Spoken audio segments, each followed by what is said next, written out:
end of the week stock market update, and it's very, very interesting information to be able to show you here. The news articles are going to be about how great the market was today, up 2%, especially on the Dow. They're going to be all over it saying happy days are here again, that consumer sentiment was up 1%, and that all of this is all happy-go-lucky. That's what happened in the market today. It was happy-go-lucky. But in reality, unemployment numbers are starting to tick up. Inflation numbers are soaring 9%. People are falling behind on their car payments. They're falling behind on their mortgage payments.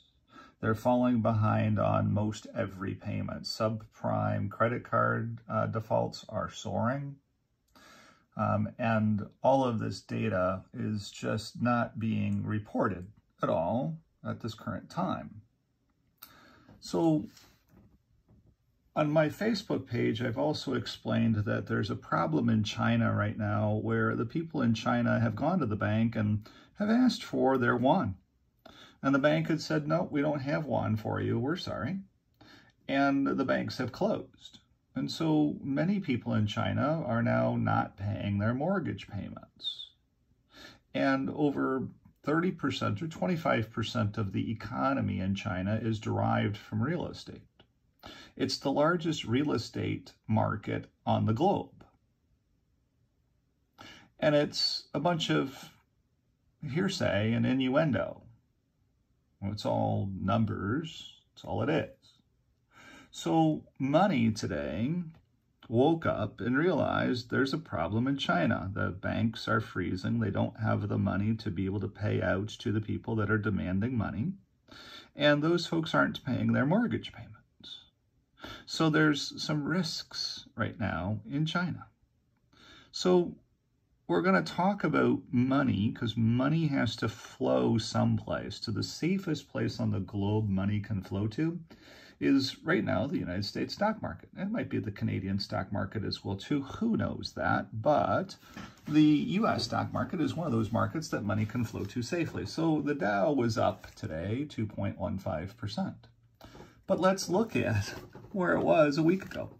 So it's important to look at July 8th's close, last Friday's close. It was 31,338.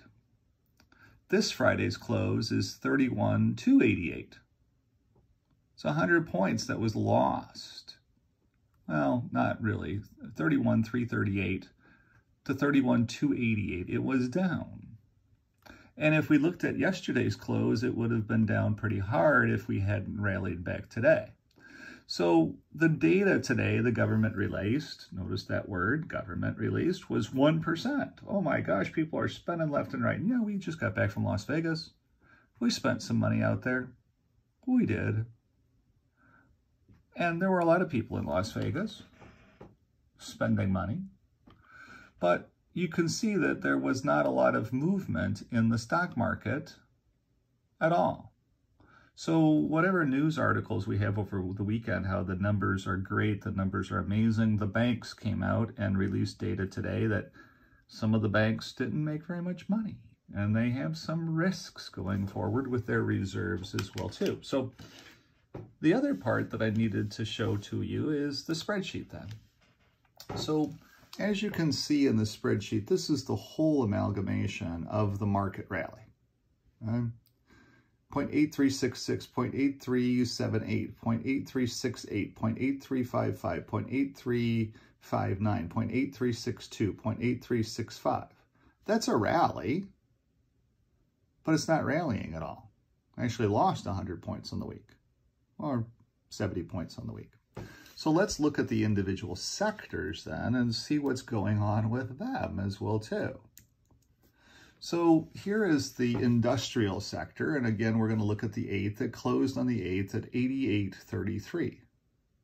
It closed today at 86.84. That's the U.S. industrial sector is down $1.50. that index isn't very good at all. It's still in rally mode, but look at its rally, 0.8334, 40, 41, 49, 61, 70, 69, 62, 56, 57, 60. It's not doing anything. It's just sitting there. And the pricing point is actually down $1 in its rally, which is at the very least odd. Oh yeah, it's the summertime and there's less volume.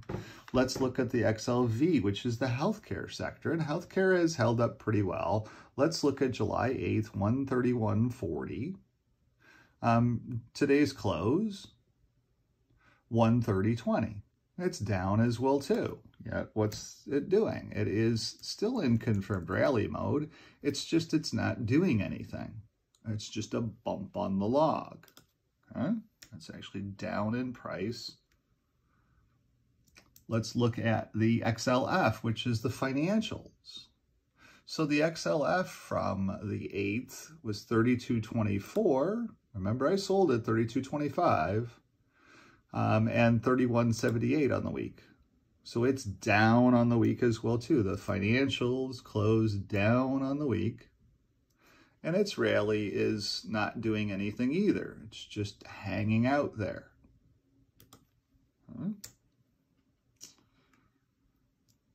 Let's look at the XLC, which is communications. Again, look at the 8th, 56.81. Today's close, 55.41. Yet the press will be talking about how great the economy always is. It's just amazing out there. It's awesome out there. And it is barely hanging on to its rally in the spreadsheet. Then if we look at the XLY, which is discretionaries, typically high dollar items, closed on the 8th at 147, today at 144. Yet the data sets still show it in rally mode. Down market rally mode. Let's look at what's the next one? XLB, which is the material. So you'd think with all these people moving to electrified cars that we would need all kinds of battery packs and all kinds of wells dug and all kinds of minerals gotten out of the earth. Yet if you look at where the stock was on the 8th, it was 73.41. That's the index. And today it was 72.04. So it's down $1.40. That's not good. For the index, the materials index to be down, yet it is still in a rally mode. But its rally isn't doing anything. Again, 62, 58, 58, 57, 57. Doing absolutely nothing. This is just a market that's just sitting there churning itself, and you're losing money by being in the market, not only because the pricing points on the indexes are coming down, but because of the cost of $1 now is 9.1% per year. So you're losing for every week that there's no growth, you're losing a percentage of that 9.1 divided by 52. So here is the XLK, which is the technology sector. Oh, technology, we would expect technology to be doing really well. Last Friday's close, 132.94. This Friday's close, 132.38. Still technically in rally mode. It's the strongest of the sectors, 84, 84, 83, 83, 83, 83. It's just holding its own because money flow is coming into the United States. It's not going to Europe, where it's got all kinds of problems over there. It's not going to Japan because of all the political upheaval over there. It's not going to China. It's not going anywhere. The money is simply flowing into the United States of America. And then here is the XLU Utilities Index, and there's something interesting going on here. If we look at 69.97, 69.76, it's actually held up the best of the sectors, yet interest rates are soaring. And this is a very interest rate sensitive business. You'll see, though, that the stock has broken down here, 83.32, but it bounced back, 83.80, but the pricing point stayed exactly the same, 69.63. Today's price, 69.76. So if you do the math between these, you're expecting the XLU, utilities sector, a counter trend to an upward sloping market, to actually go into rally mode to 73.64. So maybe there's some data sets that the spreadsheet is showing us today that are saying, you know, things could get really pretty rough because the utility sector could be making a big move. We don't know that yet, because we're still all gangbusters, but there's some pieces here that are just sitting there saying, things don't make a whole hell of a lot of sense right now.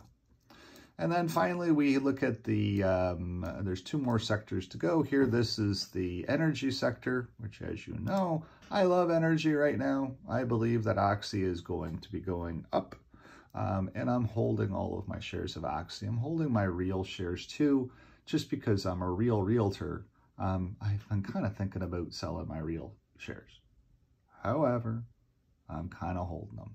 So here again, if we look at this, the XLE was 71.28 last Friday. This Friday, 68.59.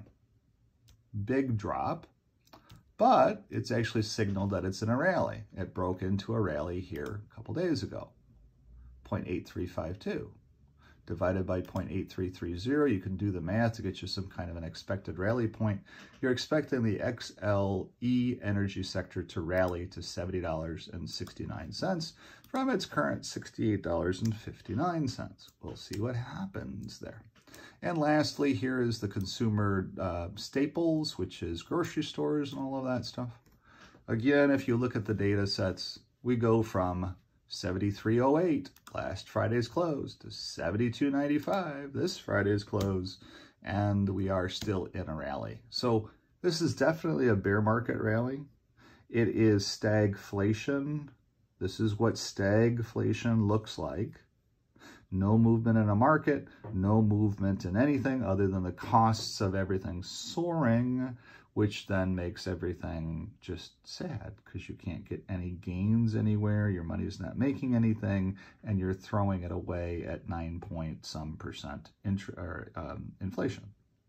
So those that are debt-free in a stagflation situation become better off, and those that are carrying a lot of debt in a stagflation situation become hurt because even their retirement account is no longer growing then either. The value of their real estate holdings are going down, the value of their bond holdings are going down, the value of their stock holdings are going down, the value of their cars are going down, the value of everything is going down, and there really is no place to avoid the train wreck in a stagflation type of situation, which is what we're kind of building here. So that kind of shows you what the fear is. We have to look into next week to be able to see what the market's going to be able to give us. It is still summertime, so there is low volume in this market. I believe that this market is just being manipulated by specific players as equities or as debt is being resold. I believe that the Bitcoin crisis is a massive crisis that nobody is talking about. Over the week, 3 Bitcoin companies went bankrupt. And again, we're just not talking about it because everybody says, oh, there's no systemic risk to these Bitcoin prices going belly up. Well, I'm sorry, but 3 of them just went belly up this week, and you can't tell me that there is no systemic risk to 3 Bitcoin companies going belly up. You just can't tell me that there's not systemic risk someplace in the system. There is some country someplace that has some kind of investment that went to zero. And that country still owes other people money, and they can't then pay their debt. So you cannot tell me that the Bitcoin crisis isn't starting to have some other problems. So that's your market update for this week. Just wanted to share with you the awesome news. It sucks, to be honest with you, but that is my take on what's going on in the market. And thanks for watching. Have a great week, and we'll see what happens next week. All eyes are for sure going to be on Wednesday next week. Thanks so much. Have a great weekend. If you have any questions about any of the stock market stuff as it relates to any of your portfolio positions, please do not hesitate to give me a call at 519-995-6145. I am licensed here in Canada, so I can talk with you about your investments.